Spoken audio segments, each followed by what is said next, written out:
Former Dungeons & Dragons design stars Christopher "Chris" Perkins and Jeremy Crawford, who led D&D's creative direction for decades, have officially joined Critical Role's publishing imprint, Darrington Press, as creative director and game director, respectively. Welcome back to Eternity TTRPG, your go-to source for all things Dungeons & Dragons and tabletop chaos, and now, a little bit of Daggerheart. Here is where we break down the latest news, rules, dramas, and dice rolls most every week, so you never miss a crit. So, what's the big deal with this move? Both designers left Wizards of the Coast in April 2025, after shaping D&D through 3rd, 4th, 5th, and even the most recent rules updates.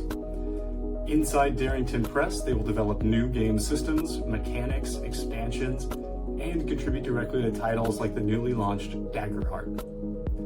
This is a symbolic turning point, a direct challenge, perhaps, to Wizards, because Critical Role is moving from a D&D based actual play empire to a full competitor with its own systems.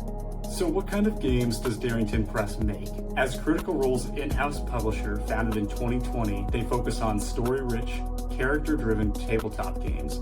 Currently, their catalog includes Daggerheart, which I just mentioned, a fantasy TTRPG system designed as an accessible, narrative-focused alternative to D&D. We'll talk about that more at some point in a future video. There's Candela Obscura, a gothic horror RPG with an investigative flair. There's Queen by Midnight, a competitive deck-building board game featuring magical princesses vying for power. Till the Last Grasp, a dramatic two-player dueling game centered around cinematic storytelling. And then upcoming, they have Guardians of Matrimonia and Solar Gardens, both blending strategy with thematic storytelling.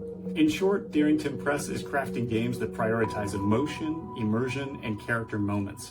With Chris and Jeremy joining the team, we have a couple quotes from them talking about what's going on from their perspective. Chris Perkins says, "Storytelling has always been at the heart of everything I do, and joining Darrington Press feels a bit like coming home." Jeremy Crawford had to say that great games invite everyone to the table, and I can't wait to expand on what Critical Role has already created.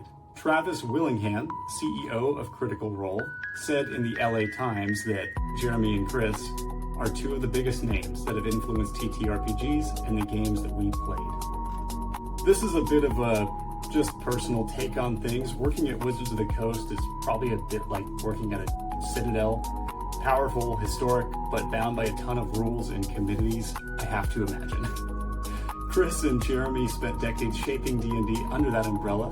Legendary work, no doubt, but it came with corporate oversight, brand guidelines, and sometimes fan-unfriendly decisions, like the OGL 1.1. So now at Critical Role's Darrington Press, they're stepping into what fans are calling the sandbox era of their careers.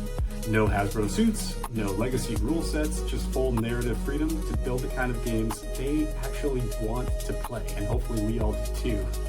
With a team that's already proven they can launch hit systems like Candela Obscura and Daggerheart. It's like moving from managing a kingdom to perhaps starting your own plane of existence. So here's the big question. Will that creative freedom lead to better games, or just more chaos at the table? Interestingly, as well, is the topic of conversation around D&D and competitors. With Perkins and Crawford now at the helm of Darrington Press, Daggerheart isn't just another indie RPG anymore. It's actually possibly a serious contender.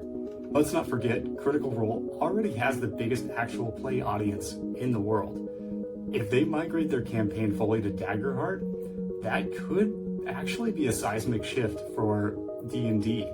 I don't know if it would be accurate to say that the age of D&D monopoly might be over. I sort of suspect it won't be, but this could be fairly dramatic. So, what do you think? Is this potentially a new golden age for TTRPGs? Or is this just the start of another messy edition war? Drop your take in the comments. And hey, if you've tried Daggerheart already, what did you think? I would love to know. I'm sure other people would as well. I, to be honest, had not heard of the game system before today, so with making today's video, it's going to have to be a future take that we look into. But yeah, please let us know what you think, and thanks for watching.